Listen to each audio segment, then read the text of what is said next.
Hello, I'm Carolyn Farb. Welcome to a special preview of the Byzantine Fresco Chapel Museum, which will open to the public on Sunday, February the 9th. Today, I will be talking to Dominique de Menil, president of the Byzantine Fresco Foundation, and her son, François de Menil, the architect of the Chapel Museum. Dominique, how did you... Is that the real thing? Yes. Yes. Oh, so let's start again. Okay, sorry. Yes, no, we're on now. Okay. You can just cut to her. Okay, Right. I can cut to you. Okay. It's fine, it's fine. Go ahead. Was Go that ahead. a good take? We're fine, just re-ask the question. Dominique, how did you first learn about the frescoes? Well, that was in '83. I saw photographs that had been circulating of paintings of a dome and an apse, which were beautiful, remarkable, but they had been cut up in fragments. They were still together, but obviously they were ready to be sold one by one for profit. And the beauty of it was such that I said, it's not possible, something has to be done.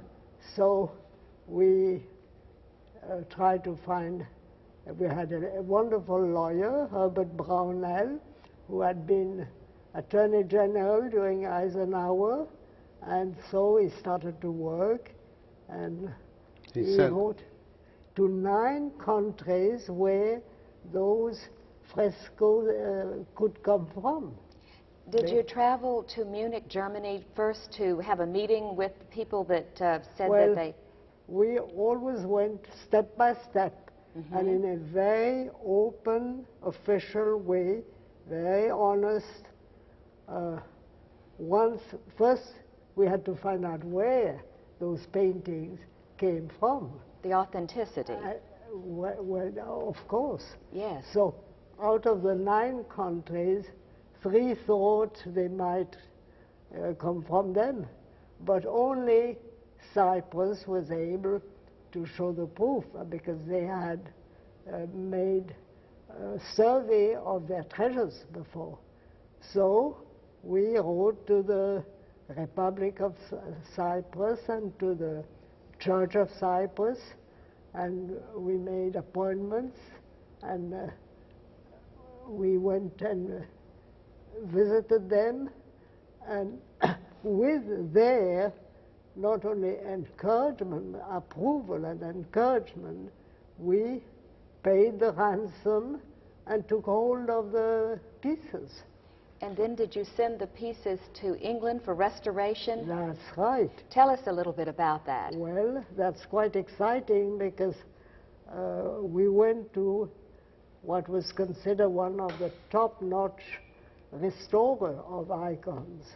What was his name? Lawrence Morocco. Ah. Funny name, but remarkable. Lawrence Morocco. And it took him about almost 3 years.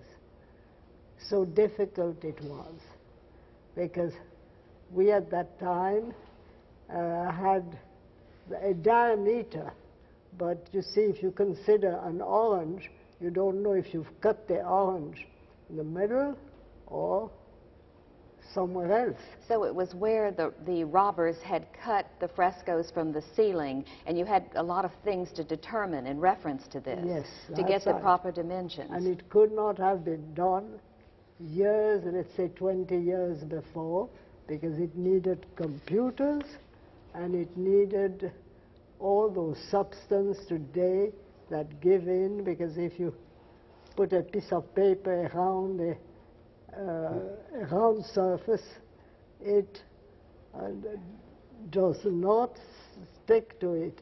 It's sort of needed to be able to have a compound curve, a spherical surface. Backing. Right. Well, the trick involved some estimating, and since the pieces were flat and had lost their curvature, they were measured, but you also then wanted to put them together. So you needed a material that had a transparency and yet was completely flexible, malleable in all directions. And it was called ether foam, I think, where they were able to make tracings of the drawings and then cut on the ether foam, because it had a transparency to it, and then cut them out in the shapes of the fragments, and then from that they made templates that were maneuvered around a styrofoam dome to approximate the And didn't the Lawrence sphere. travel to Cyprus to see the church so that he could confirm his measurements and... Only after he had made the restoration, because the little chapel is in the Turkish zone. It was very difficult to get there, and it was only at the very end, just before, I believe it was just before they were either finally put in the shells or something, but he had already established in almost a permanent fashion the dome diameter and height and the apse spread. And what he discovered when he went was that their calculations on the apse were slightly off, and that so they I forget whether they pushed it in or pulled it out slightly to try and approximate it. They shaved off, you see, they first used a convex shape. Right. And they found it was too big, so they shaved it off. It was by trial and error until all the pattern would fit. Then they had the surface. Then they took that same surface but in a concave, and they put their templates inside until it fitted. And then that was it. So then, after these magnificent frescoes were restored, you had them brought to Houston in preparation to be placed in a chapel that Francois would design.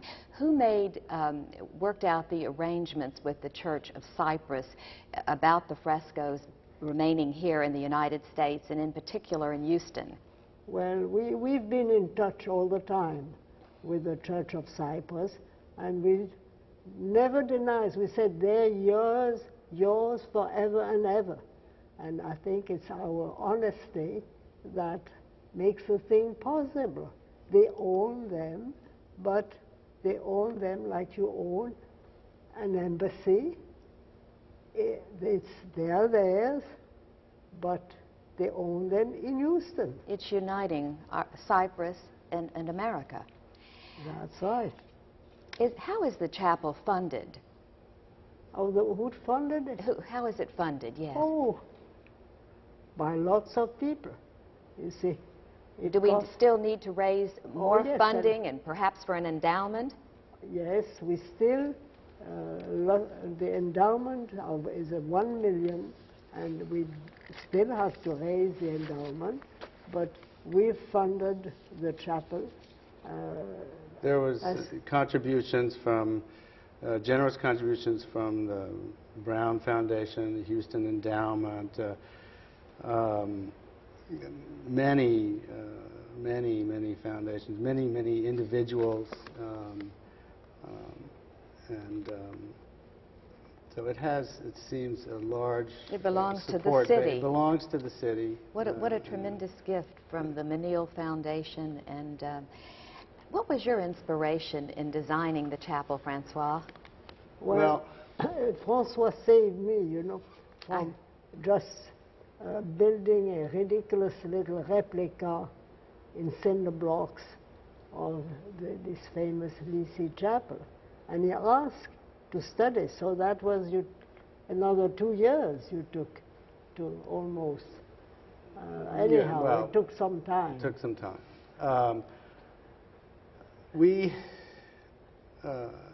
Dominique's brief, if you like, was that the frescoes be restored to the spiritual function, that something is lost if a work of art that was intended and created in a spiritual context is simply placed in a museum.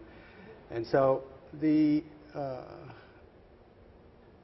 idea really started from the basis of trying to restore that spiritual context, and simply saying, I've made a chapel here and I put these things in this space called a chapel, did not in itself make it spiritual. And so what is spiritual? It was really... it's sacred images, if they are not considered. Yes, as it is the sacred. sacred images, but it is also the nature of the space, and that through light and dark and your standalone chapel of glass. the standalone chapel of glass is an attempt to arc back. This project arcs back and forth from antiquity to present day.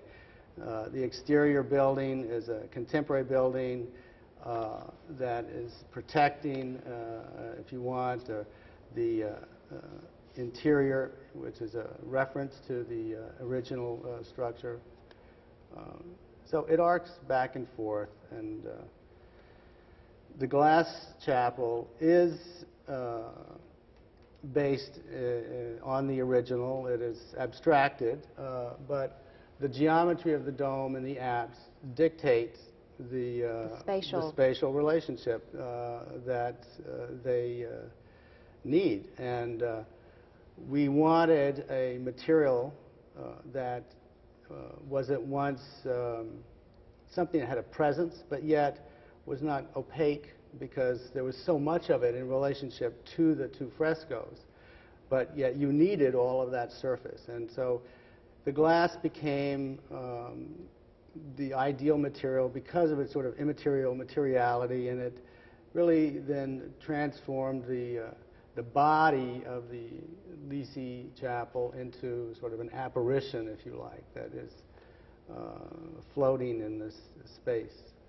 But bringing the past and the present into harmony in a Yes. spiritual environment. Yes. Well, what role did the materials play a particular role in getting this concept across? For instance, how visitors approach the chapel even from outside the building? Yes, yes. Material, light and dark and materials are the tools the architect works with. And all of the materials had to be real, or what I call real. They had to have presence. And so the stone wall had to be like a real compression stone wall. And the approach, the diagonal approach, is intended to tie it back to the Rothko Chapel and the park and the Menil Collection museum blocks. And you approach that diagonally to the column along the wall. It's sort of like a line and a point that brings you to the entrance. And from there, there are sort of these two spaces that are like compression or decompression spaces, the lobby and the vestibule tower, that bring you from the outside into this space, which conceptually could be anywhere. So there, in that progression, there is a material change from the rough stone to the concrete, to the steel, to the glass, that is sort of from the opaque to the ephemeral. So we're celebrating the lament and the restoration of these frescoes, bringing it into a perfect resolve in this chapel you've created. It's a celebration and a lament at the same time. Lament for it having, the rape of the frescoes having ever occurred, but a celebration for having overcome that in a way. You can never deny it and pretend it didn't happen, but it has been brought to a new meaning, the whole thing, and to a new context that acknowledges the past and incorporates it, but also brings it to sort of a new present. And how do you feel, Dominique, now that this day has finally arrived after much anticipation? I feel elated but I still know that we have to work. We have work to do. We have work to do. We've raised, it cost the building $4 million. We've raised $3.2 million, and we still have an endowment of $1 million. But you, Caroline, have helped us to raise Thank you. 100,000. Well, more help is on the way, and I think once people see this magnificent chapel and the frescoes that you both have brought to Houston and what it will mean to all of us here in Texas and all over the United States for that matter, I think that they will want to call the Byzantine Fresco Foundation at 622-56. I'm sorry, I've got to do that part over because I forgot the phone number. Okay. Can I do it over? Sure you can, sure you can. Okay. How is our time? As much as you want. How much have we done? Well, let's see, because it's a 30-minute. Hi, Vince. Oh, well, don't worry. minutes. Okay. We're fine. Okay. So I could do my clothes? Yes, ma'am. So Do the whole thing again. Segue from Ms. de Menil.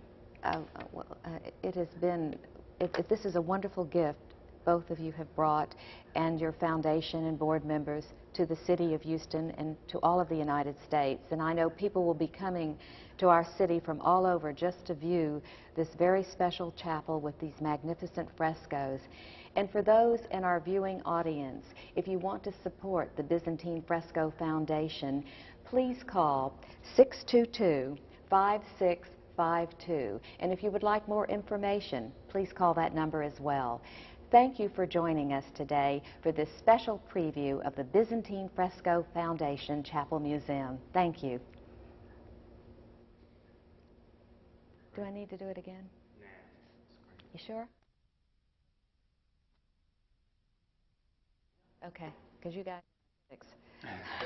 I mean, make any sense? Did it? Are we going to still get Francois here to explain some of the chapel to us? That would be wonderful. Sure. If you like. How did you feel about that? Yes, it went very well. What would you? Sure. Whatever you like. Thank you, Dominique. I wanted to do the right thing. No, it's great. Yeah. Because I think it's just like a conversation about the chapel, and hopefully, you think our clothes was good? That was great. I didn't stumble. 5, 6. We still got to get shots of the frescoes. Do you want to do another take of it? Yeah, maybe I will. Let's go ahead. Keep rolling. Just the one camera on, you mean? Yes, just all you need to do is turn for Mrs. de Menil. Carolyn, you want me to write the number big on a piece of paper for you? Please, is it 622-56? I'll remember it. It just as my little brain's been black, working. 622-5652. Read better. Okay. 622. 5652. And I'd like to get you to turn for Mrs. de Menil. Okay. I don't have to say anything at this No, point. ma'am. Okay, No, thank you.